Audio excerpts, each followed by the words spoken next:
चर्चा ममता बनर्जी पर भी हमने काफी की है। आपको क्या लगता है कि अगर पश्चिम बंगाल को देखें, जो प्रेडिक्शंस किए जा रहे हैं, जो तमाम बातें कही जा रही है, या फिर पोलिंग जो तमाम एग्जिट पोल आए हैं, उसको आप कितना एग्जैक्ट पोल में बदलते हुए देखते हैं? और अगर देखा जाए तो प्रधानमंत्री मोदी की बात अगर आप करें तो क्या ये उनका जो करिश्माई व्यक्तित्व आप कह लीजिए, या जिस तरह से वो चुनाव की रणनीति रहती है अमित शाह की, वो कामयाब होती हुई पश्चिम बंगाल में नजर आ रही है आपको?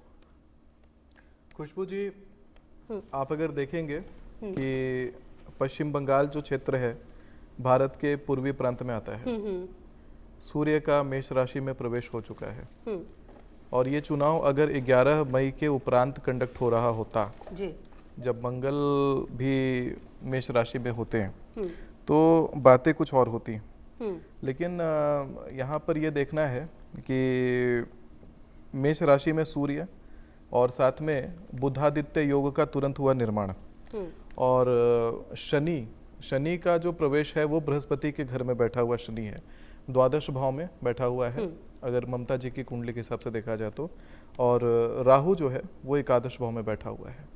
मूल रूप से देखा जाए तो बृहस्पति और मंगल, अगर मंगल और बृहस्पति किसी प्रकार से रूल कर रहे होते तो जो हमारे देश का जो केंद्र है, जब मैंने ये देखा कि जब हमारे देश की आज़ादी हुई थी उस हिसाब से जब मैंने कुंडली का निर्माण करा तो भारत की कुंडली और हमारे प्रधानमंत्री जी की कुंडली सेम लग्न की मिली थी मुझे, वृश्चिक लग्न की। अब वृश्चिक लग्न होने के कारण मंगल उसके स्वामी बने, और मंगल स्वामी वाला जब योग बना है तो मंगल अगर मीन राशि में बैठे हैं, वो भी शनि के साथ मंगल अंगारक बना रहे हैं, तो मूल रूप से देखा जाए तो केंद्र का शासन पूरब में होता हुआ नहीं दिखता है। अच्छा, क्योंकि यही मैंने बोला कि अगर वही 10 से 11 दिन का और अंतर रहता चुनाव होने में तो बातें कुछ और होती। यहाँ पर सूर्य जो कि सत्ता पलट का योग को बिल्कुल स्थिर बना दे रहे हैं। सूर्य का मेष राशि में प्रविष्ट होना, साथ में बुधादित्य योग का निर्माण हो जाना, तो पूरब के तरफ किसी प्रकार का सत्ता पलट होता हुआ मुझे दिखाई नहीं पड़ता है, जिसके कारण ममता जी पुनः अपने ही स्थान पर यानी कि मुख्यमंत्री की गद्दी पर बैठती हुई दिखती है। आप अगर मेरा पुराना रिकॉर्ड देखिएगा तो जब बिहार चुनाव हुआ था तो जून में ही मैंने देखा कि नीतीश कुमार जी जो हैं वो सीएम की कुर्सी पर 2026 में दिखाई नहीं पड़ रहे हैं। 2026 में आपने देखा कि 3 महीने भी 2026 में रुक नहीं पाए, कुर्सी हिल रही थी, और इमीडिएटली देखा आपने कि सीएम की कुर्सी तो मतलब आप ये कह रहे हैं सुमित जी कि ममता बनर्जी जो है वो रिपीट करेंगे अपने आप? ममता बनर्जी रिपीट करेंगे। ठीक है, चलिए, ये आपने इंपॉर्टेंट बात कही है। अच्छा, आचार्य राज मिश्रा जी, देखिए बात हमने ममता बनर्जी की भी की है, प्रधानमंत्री मोदी की भी, अमित शाह की भी की, लेकिन चुनाव हो और बात अगर राहुल गांधी की ना हो तो कैसे चलेगा? अगर राहुल गांधी की बात की जाए आचार्य राज मिश्रा जी, पश्चिम बंगाल चुनाव में मुझे याद है कि आखिरी दिन जो 29 अप्रैल था, उस दिन चुनाव का जो प्रचार होना था उसके आखिरी दिन वो वहां पर पहुंचे थे पश्चिम बंगाल में, और उन्होंने ये कहा कि भाई बदलाव हम ही लेकर आएंगे, टक्कर हम ही दे सकते हैं बीजेपी को। कितना टक्कर देंगे राहुल गांधी? कितना मतलब इस चुनाव में अपने आप को कितना उन्होंने झोंका है और क्या मिलेगा उन्हें? एक श्लोक आता है संस्कृत में, उद्यमेन ही सिद्ध्यन्ति न कार्याणि मनोरथैः सुप्तस्य सिंहस्य प्रविश्यन्ते मुखे मृगाः।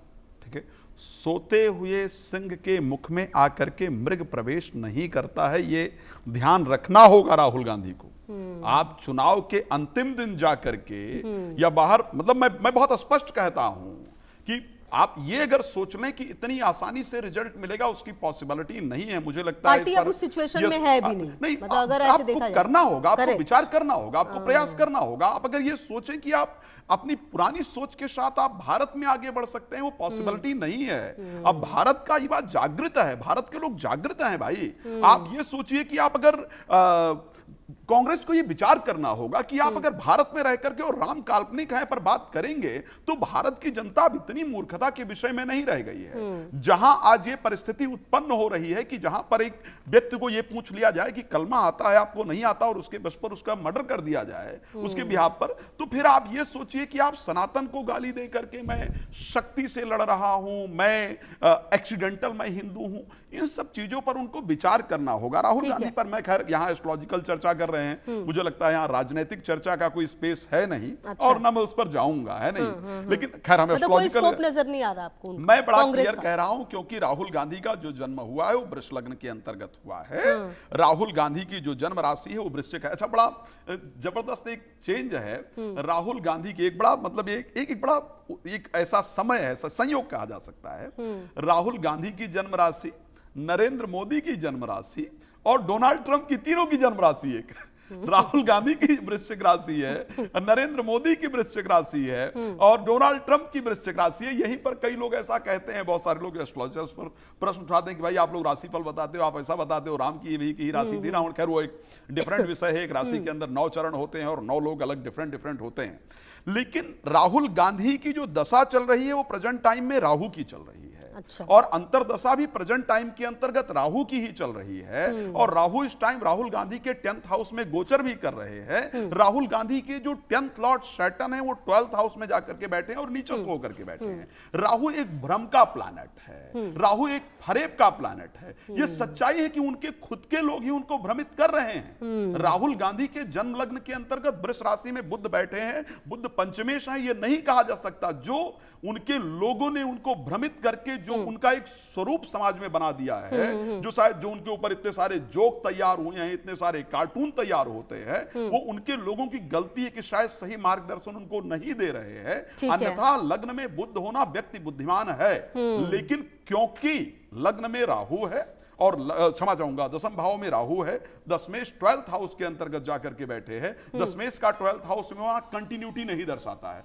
अच्छा, इसीलिए एक बात और आप देखती हैं, हर चुनाव के बाद इंपॉर्टेंट उसके बाद उससे विदेश भाग जाते हैं, बिकॉज उनको लगता है कि विदेश से, अच्छा वो जाकर के जब बयान भी देते हैं तो विदेश में जाकर के कुछ बयान देते हैं। तो क्योंकि 10th लॉर्ड 12th हाउस के अंतर्गत बैठा है, इसलिए जो मन लगता है कर्म को, उनको लगता है कि मैं विदेश में जो हो रहा है उसको इंडिया में ला करके और उसके द्वारा सफलता प्राप्त कर पाऊं, कि वो शनि करवा रहा है। ठीक है। बट ये सत्य है कि उससे पॉसिबिलिटी नहीं मतलब है। इस चुनाव में भी कुल मिलाकर जितनी मुझे बातें नहीं कोई दिख रहा। स्कोप नजर मुझे नहीं। नजर ठीक नहीं है, आ रहा। चलिए यस।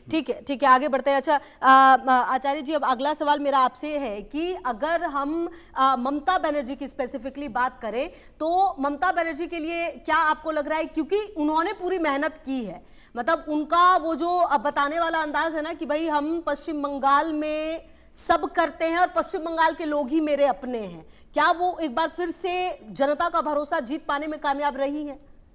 देखिए बहन, ममता दीदी की जो कुंडली है उसमें 3 बार 5 आया है। ठीक है, 5 दिया 15 साल ही है उनका। अच्छा, राजयोग। राजयोग तो ऐसे पिछले 40 साल से राजनीति में राजयोग है, लेकिन सीएम पद के लिए 15 साल ही है उनका, उससे ज़्यादा नहीं है।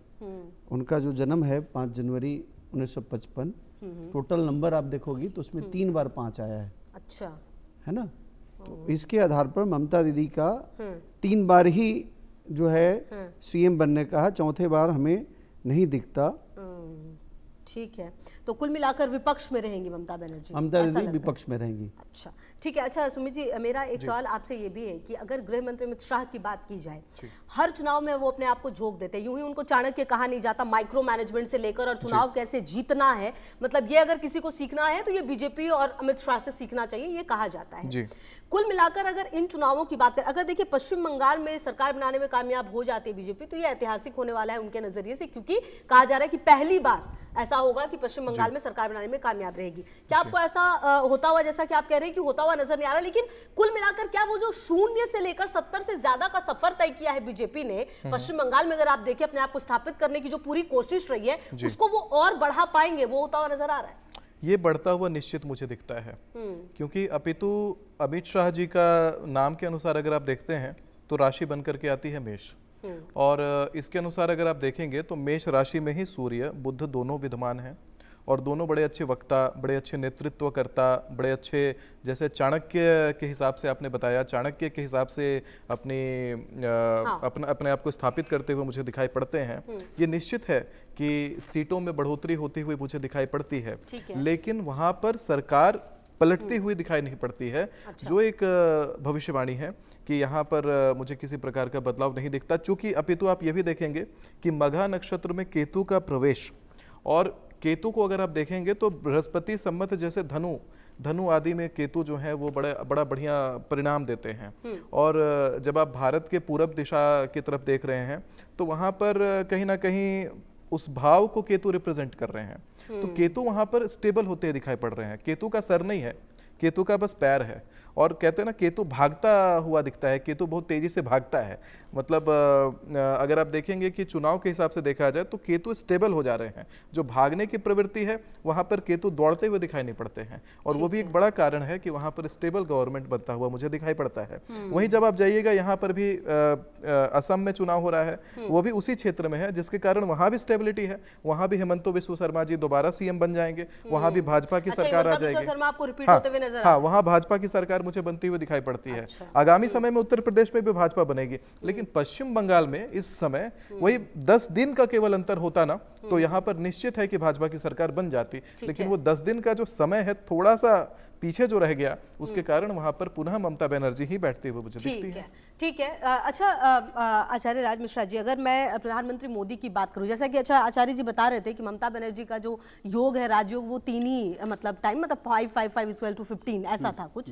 प्रधानमंत्री मोदी का राजयोग कब तक चलेगा? मतलब जहां जा रहे हैं वहीं चुनाव जिता दे रहे हैं। देखिए, प्रधानमंत्री का चार्ट मेरे पास, अगर कैमरामैन है